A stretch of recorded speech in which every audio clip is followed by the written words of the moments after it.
All right, friends, we are on chapter 29. This chapter is called Stephen. Or Stephen. We have an uncle named Stephen, and it's spelled like this. But most people pronounce that Stephen. I'm pretty sure that Uncle Steve's name, his actual name is spelled like that, I think. I could be wrong, so don't quote me on that. Stephen. Stephen had green hair. He had purple ears and a blue face. He wore his sister's pink dancing shoes and green leotard. The leotard matched his hair. He was all dressed up as a goblin for Mrs. Jewls' Halloween party. But unfortunately, it wasn't Halloween. Ha ha ha! You sure look stupid, said Jason. Jason was Stephen's best friend. So do you, said Stephen. Boy, are you dumb, said Jenny. Halloween is on Sunday. Today is only Friday.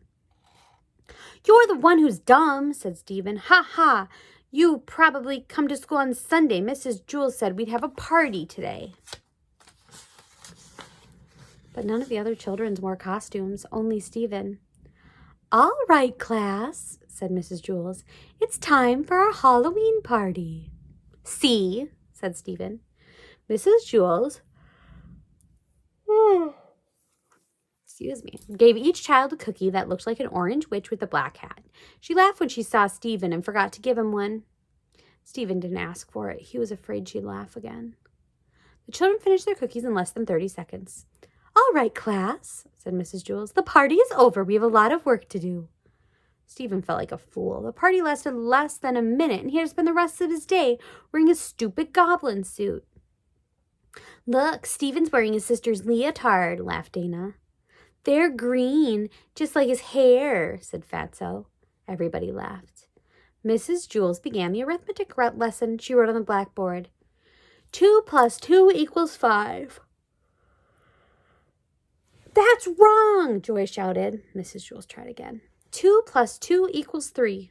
That wasn't right either. She added 2 and 2 again and got 43. It was useless. No matter how hard she tried, she could not get 2 + 2 to = 4. I don't understand it. They've always equaled 4 before. And suddenly she screamed. The chalk turned into a squiggling worm, and she dropped it on her foot. And then all the lights went out, and the blackboard lit up like a movie screen. And a woman appeared on the screen. She had a long tongue and pointed ears, and she stepped off the screen and into the classroom. It was the ghost of Mrs. Gorf. Mrs. Gorf ran her fingernails across the blackboard. Trick or treat, you rotten kids, she said. Now I'll get even with every last one of you. Where's Todd? Who is that? Asked Mrs. Jewls. Mrs. Gorf, said Damien.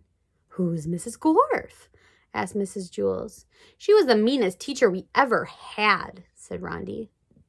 What happened to her? Said Mrs. Jewls.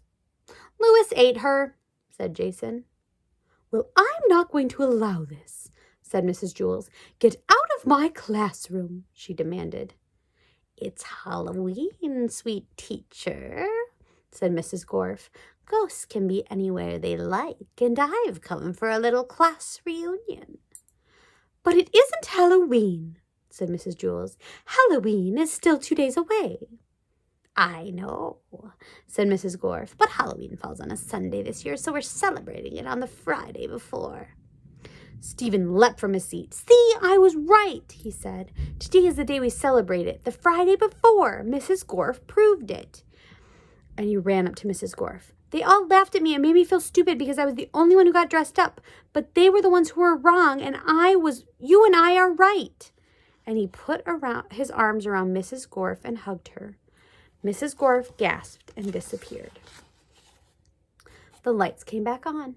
Mrs. Jewls picked up a piece of chalk from the floor. She wrote on the blackboard, 2 + 2 = 4.